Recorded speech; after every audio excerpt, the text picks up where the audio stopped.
Olá, seja muito, mas muito bem-vindo, muito bem-vinda a mais um episódio do PMI Talk. Hoje com uma presença ilustre, ela, a nossa Fernanda Torres Capixaba, porque tal qual Fernanda Torres seguiu a carreira da mãe ali, pelo menos na gestão de projetos, não é isso, Júlia? É isso mesmo, muito obrigada, Simon. Seja bem-vinda. Muito obrigada, muito feliz de estar aqui. Olha, a gente aqui no PMS Talk, né, é um podcast, né, eu nem me apresentei direito, né, fiquei emocionada aqui com a presença de Júlia. Meu nome é Leonardo Simon, eu conduzo este episódio, o episódio do PMS Talk. É um episódio, um podcast promovido pelo PMI Espírito Santo, aqui, né, um PMI Capixaba. E quando eu apareço, você já sabe, né, a gente aparece justamente para falar do PMI para o PMI e para quem não conhece o PMI também. E a gente trouxe a Júlia, gente, e pelo sobrenome vocês vão reconhecer, Júlia Ogassavara. Aí, acertou. Rapaz, tô bom, pratiquei. Júlia, eu brinquei aqui no início, mas a sua mãe teve muita influência ali na gestão de projetos, né? E aí, eu queria saber de você, assim, como que é essa relação com a sua mãe, como que ela te levou para o gerenciamento de projetos. E também fala da sua mãe, né? O pessoal tá aqui, tá, mas quem não conhece, né? Bom, a minha mãe é a Vanessa Ogassavara, ela foi diretora de eventos aqui no nosso capítulo do PMI. E desde quando eu era pequena, ela sempre, como eu sempre fui muito pegada a ela, sempre me mostrou a importância dos estudos e de como, na verdade, tudo que a gente faz na vida é um tipo de projeto. Projetos pessoais, projetos profissionais. E aí fui criando esse gosto por organização, então desde cedo já tem essa herançazinha. Ei, Vanessa, a gente vai falar mal de você na sua frente, Vanessa, que você tá aqui nos bastidores, que a gente tá sabendo, tá aqui fazendo as fotos com uma verdadeira mãe coruja, e a gente vai falar mal aí na frente mesmo. Vamos lá, Júlia. A gente tá muito feliz por te receber no podcast, por inúmeros motivos. Primeiro, porque você faz um trabalho excepcional à frente do projeto, que a gente vai falar mais um pouco, daqui a pouco, mas porque você traz uma nova geração aí, uma nova visão, você ainda nova já para esse universo, eu imagino que, enfim, você consegue trazer muitas expertise da sua geração para o gerenciamento de projeto dentro do contexto do PMI. Para isso, eu queria entender, né, como começou tão cedo. Você com 17 anos, você já estava ali, sua trajetória profissional já estava se desenhando, né? Foi. Então, com 16 anos eu já tinha vários cursos no currículo, eu já tinha um currículozinho, e tudo gratuito, né? Mas, assim, não subestime. E desde então eu já comecei a buscar esses cursos mais focados para o mercado de trabalho, então fui montando ali o meu currículo de maneira simples, ali estudando todos os dias. Cursos de quê, assim? Aqui é uma coisa bem básica, comunicação assertiva, entendimento de negócio, atendimento ao cliente, coisas mais básicas para qualquer área do mercado. E aí, então, eu com 16 anos já fiz aplicações para Jovem Aprendiz, aqui no estado mesmo, e comecei o meu período de Jovem Aprendiz em uma instituição financeira. Então, aí eu completei 17 anos lá dentro, e reconhecendo a oportunidade de que eu estava lá dentro e buscando evoluir, aí quando eu completei 18 anos eu consegui ser efetivada. Legal. E aí, porque você já estava meio que se preparando ali, preparando suas soft skills ali também, né? E aí lá dentro eu consegui ver essa parte mais técnica. Com 16, 17 anos eu já conseguia mexer em banco de dados, fazer um SQLzinho, então foi uma experiência muito bacana. E aí, então isso te levou para o sistema de informação, essa oportunidade? Pois é, sim. E o sistema de informação, na verdade, é porque eu buscava, como qualquer jovem, algo que desse dinheiro.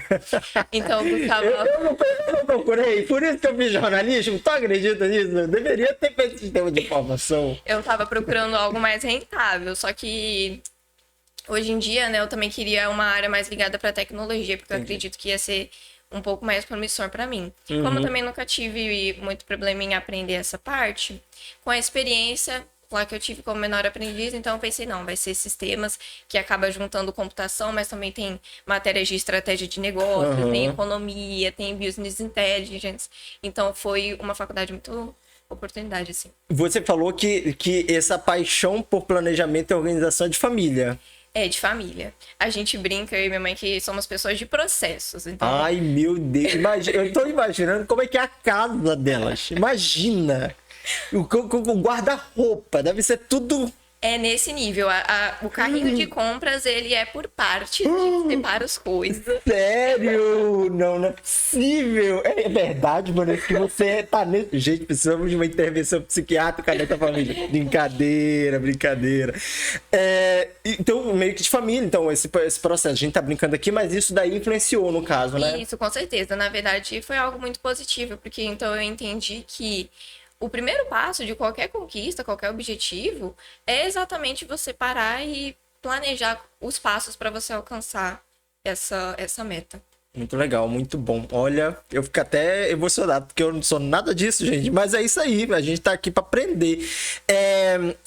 Tá, uma coisa é você usar isso no seu dia a dia, né? E outra coisa é você identificar que essa soft skill, né? Ela é útil para o mercado e para sua área. Quando que a ficha caiu? Então, como minha mãe era diretora de eventos, teve o Seminário Capixaba de Projetos de 2023. Uhum. Ela foi gerente de projetos desse evento, um evento maravilhoso. Uhum. E foi ali o meu pontapé, tanto no capítulo, mas também no ver projetos como uma área profissional. Então, ali a gente teve Ricardo Vargas, Américo Pinto, e aquelas palestras realmente me mostraram que projetos é mercado. Entendi. É essencial para qualquer empresa.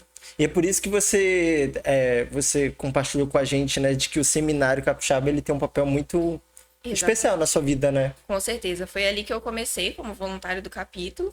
E fui nesses eventos, fui me aproximando cada vez mais. E ali eu consegui me juntar nessa comunidade. Então você tá aqui no PMI, com o PMI desde 2023? Isso, desde 2023. Aí em 2024 eu consegui mais tempo, mais eventos, mais oportunidades para me aproximar. E aí eu queria entender, porque, bom, você tava ali pegando a teoria, já desenvolvia um trabalho externo ali, de repente surgiu a oportunidade de ser gerente de projetos. Que loucura foi essa, assim, tipo, que momento foi esse, né, que você pegou essa oportunidade? Foi muito emocionante, na verdade. Se eu não me engano, com 18 eu comecei a montar o projeto, o Academic PMI. Foi, assim, incrível. Foi uma ideia, na verdade, que a gente idealizou, junto, inclusive, com o palestrante Flávio Cavalcante, um abraço para ele. Ah, um querido. E aí a gente teve o objetivo, na verdade, de aproximar o pessoal da minha idade, o pessoal jovem, para a área de gerenciamento de projetos. Então, assim, do mesmo jeito que eu vi quando eu era jovem, que é uma habilidade necessária para que a gente pudesse mostrar para essas outras pessoas. Menina, tá sucesso isso daí, hein? Que eu vejo só acompanhar as fotos, tudo, dando maior rolê na faculdade, tudo, né? Foi muito bacana. Não, é assim, né? É um projeto que meio que é recorrente, ele acontece de tempos em tempos, né? Isso, é parecido... Vamos entender um pouco o que é o Academics. Vamos para começo de conversa. Ele, na verdade, iniciou como um projeto, mas ele era um projeto meio que recorrente, como o PMI Talk que a gente faz, que a gente faz vários temas.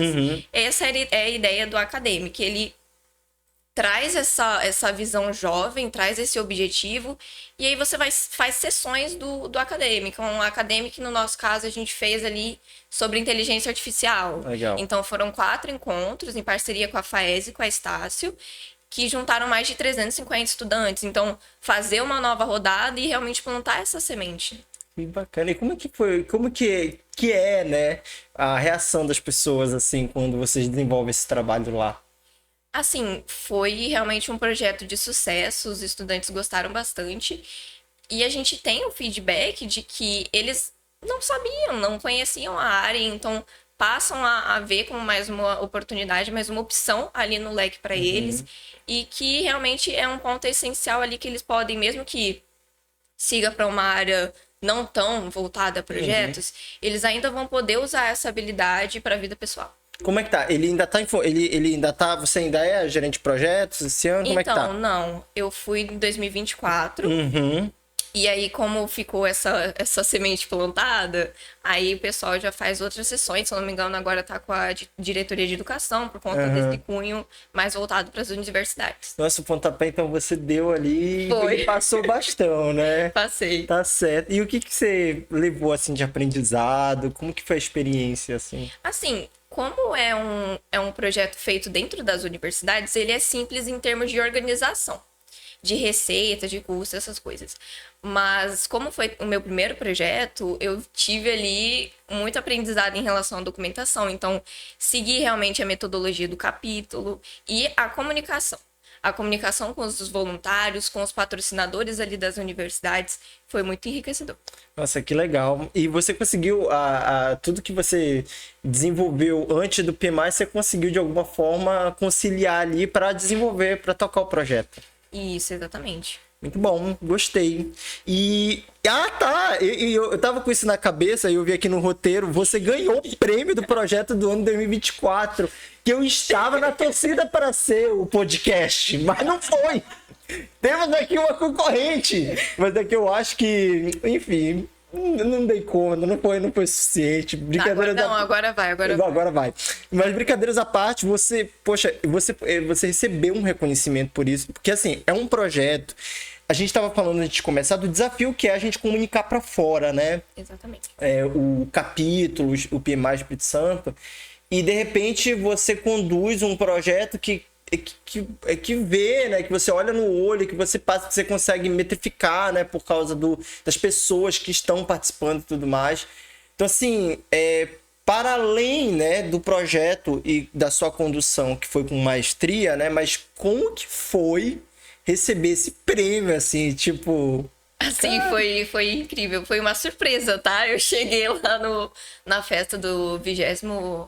Foi 20 anos, né, do capítulo. Do capítulo. Foi maravilhoso, mas foi uma surpresa. Eu ouvi meu nome e fiquei, gente, como assim? O que é isso? E aí eu levantei lá, peguei meu prêmiozinho. Mas assim, eu entendo que tudo isso é claro que reconhecimento da parte de organização do evento, mas também do por trás, do time de staff, dos voluntários e, claro, dessa parceria imensa com os patrocinadores pessoal das universidades e também os próprios palestrantes. Né? Nossa, muito legal. Parabéns, parabéns pela conquista aí, pelo trabalho.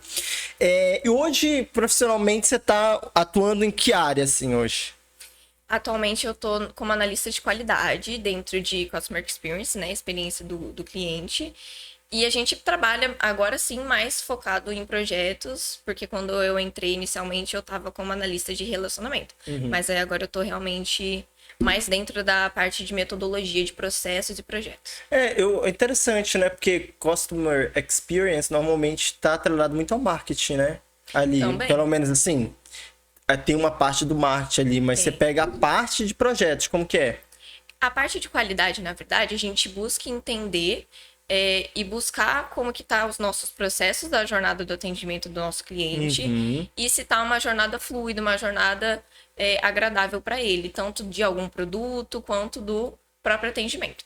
Entendi, tá certo. E aí, você consegue trazer para o PMI as ferramentas que você usa lá e consegue também levar para lá as ferramentas que você usa no PMI? Como é que é essa troca, assim, do profissional com voluntariado? Existem algumas ferramentas exclusivas de qualidade, então auditorias, mas também as ferramentas que a gente usa em conjunto por ser uma área similar. Então, quadros Kanban, a gente usa metodologia ágil, a gente usa 5 porquês. Então, a gente tem algumas ferramentas em conjunto que agrega com esse conhecimento de processo e projeto. Entendi.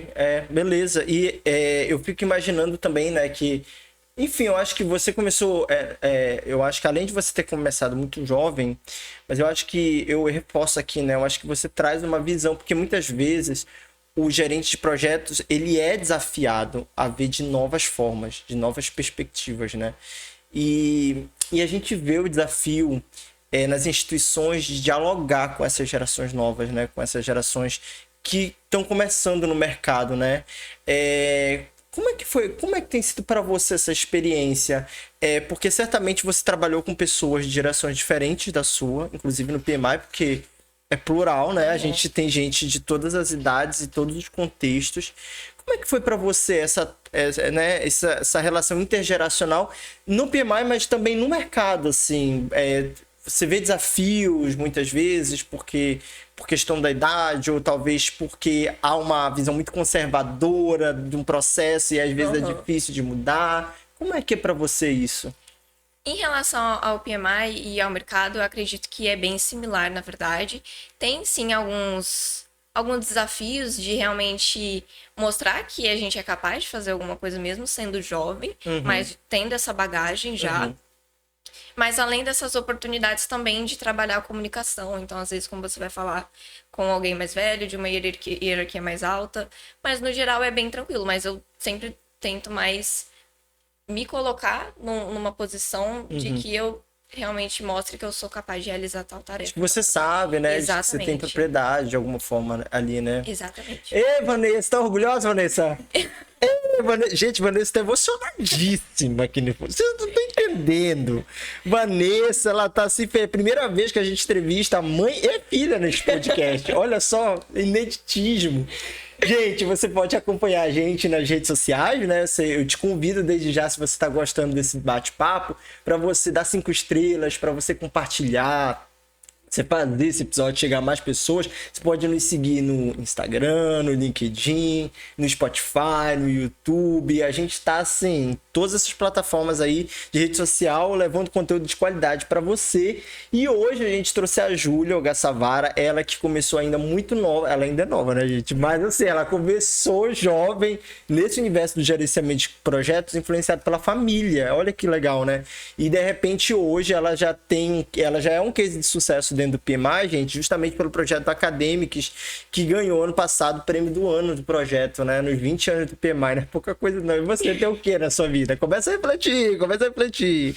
Mas assim, Júlia, eu queria entender, a partir da sua experiência, da sua vivência, né? Acho que mais da experiência, sua vivência, o que você considera importante, assim, pra galera que tá começando. Eu sei que existem muitos estereótipos com relação às novas gerações, mas eu entendo que você tem uma vivência que te permite, você está num lugar de fala que te permite compartilhar com a gente o que um profissional que está começando na área de gerenciamento de projetos, que está começando, né, ali profissionalmente, o que ele tem que ter? Qual que é esse perfil? Parece simples, mas de modo geral é ser curioso e buscar aprendizado. Eu gosto da frase tornar o aprendizado um hábito, que foi o que funcionou para mim muito bem. Então, por mais que no começo você não saiba qual caminho você quer seguir, é melhor você aprender alguma coisa do que você deixar o tempo passar sem fazer nada.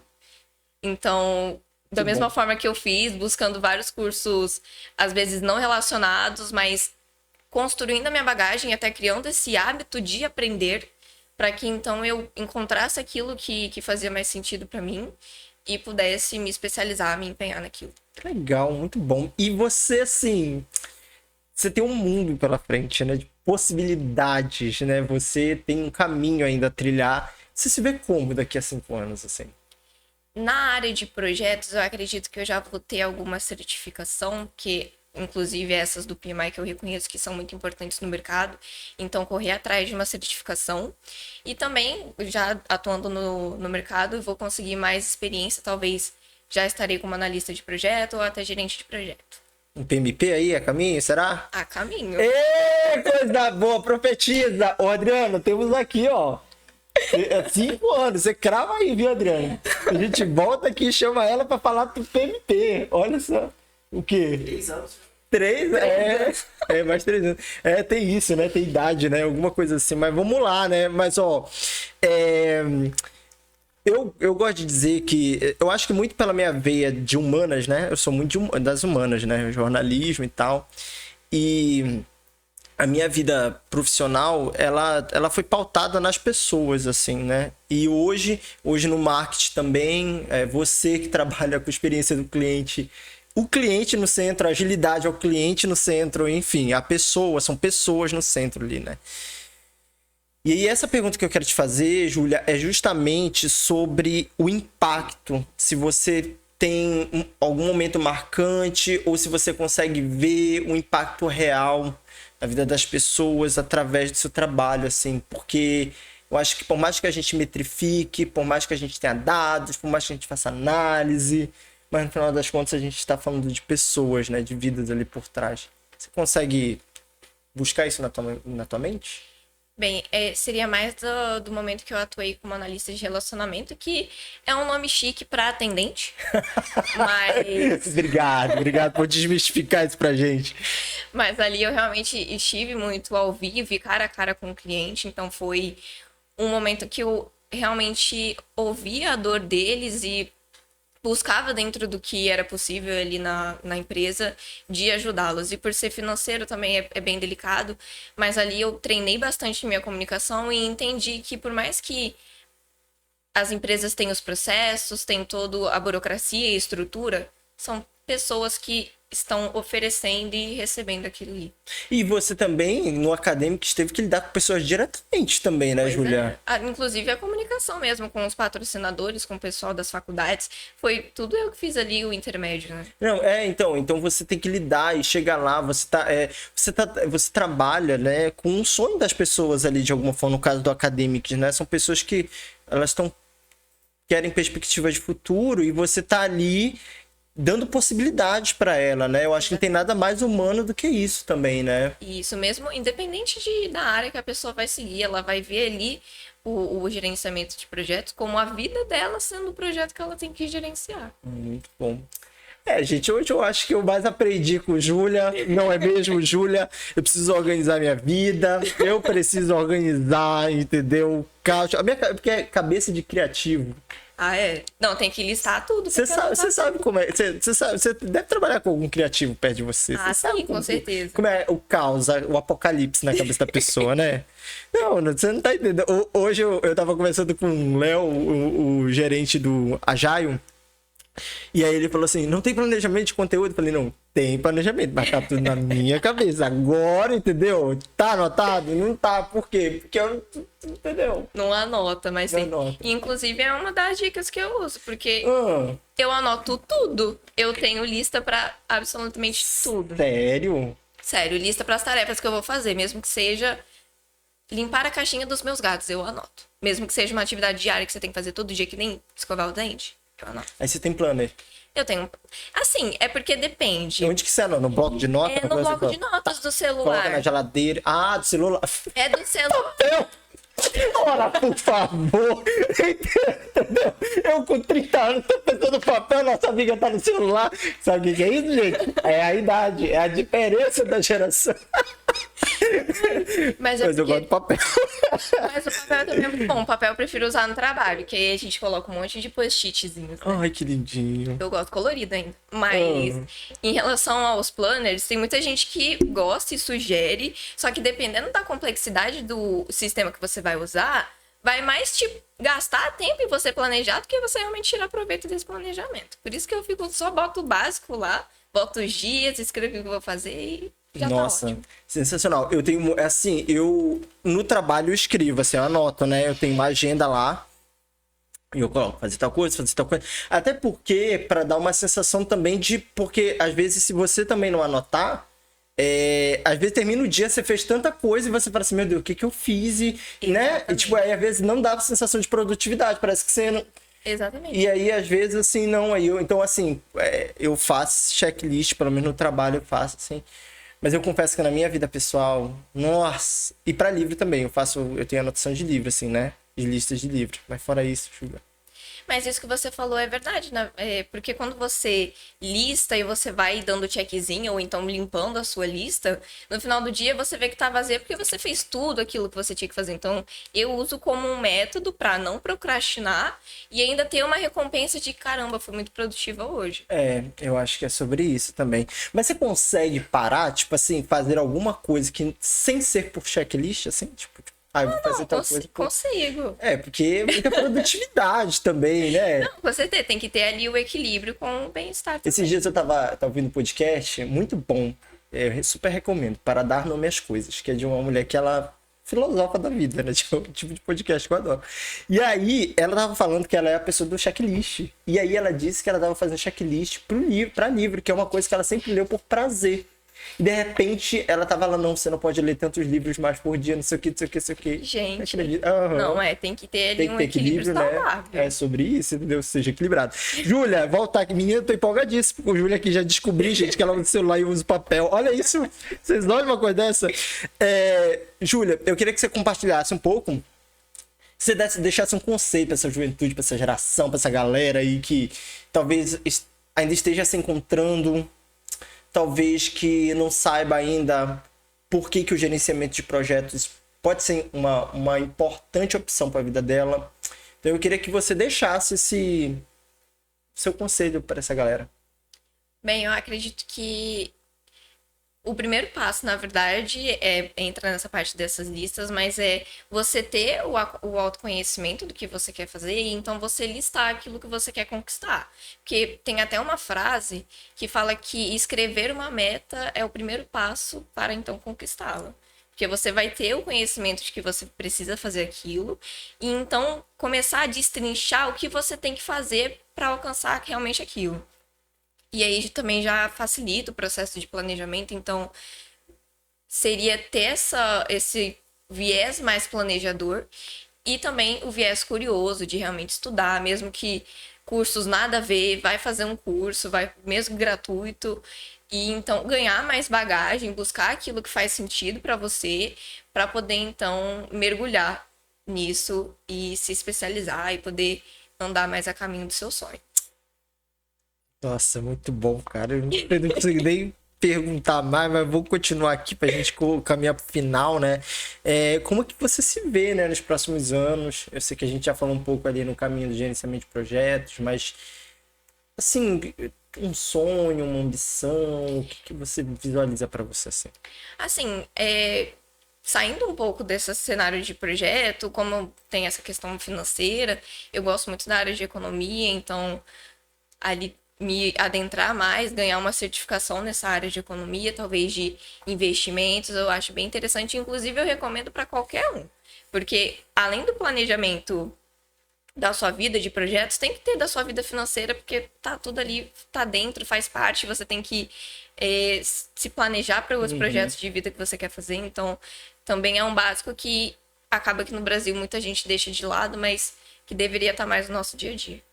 Gente, você tem algum defeito? Assim, só pra saber, Júlia, assim, o que é um defeito seu? Você bate nas pessoas, você xinga, o quê? É possível. Pessoa fala de economia, gente, faz gestão de projeto, gestão do tempo da vida, e tem o quê? 19 anos, entendeu? Eu tô pensando com 30, o que eu tô fazendo na minha vida. Júlia, obrigado demais. Eu que agradeço, foi maravilhoso. Pois é, a gente fica muito feliz de te receber. O podcast, o PMAS Talk, né? Ele tá de portas abertas, assim como a gente falou, né? A gente tem falado para os nossos convidados, se você tiver um projeto, né? Quando você estiver à frente de algum outro projeto, você precisar de um espaço pra gente desenvolver e falar sobre ele, né? O podcast está de portas abertas. Volte sempre, você é de casa. Ai, máximo, gente. Muito obrigada. A gente fica muito feliz pela sua companhia também. A gente espera que você tenha se divertido, que você tenha gostado desse episódio. Não esquece, tá? De dar 5 estrelas nesse episódio para chegar a mais pessoas. Compartilhar ele no Spotify. Você pode ouvir como também no YouTube e nos acompanhar nas redes sociais. Eu te agradeço muito pela sua companhia e a gente se vê no próximo episódio. Tchau, tchau.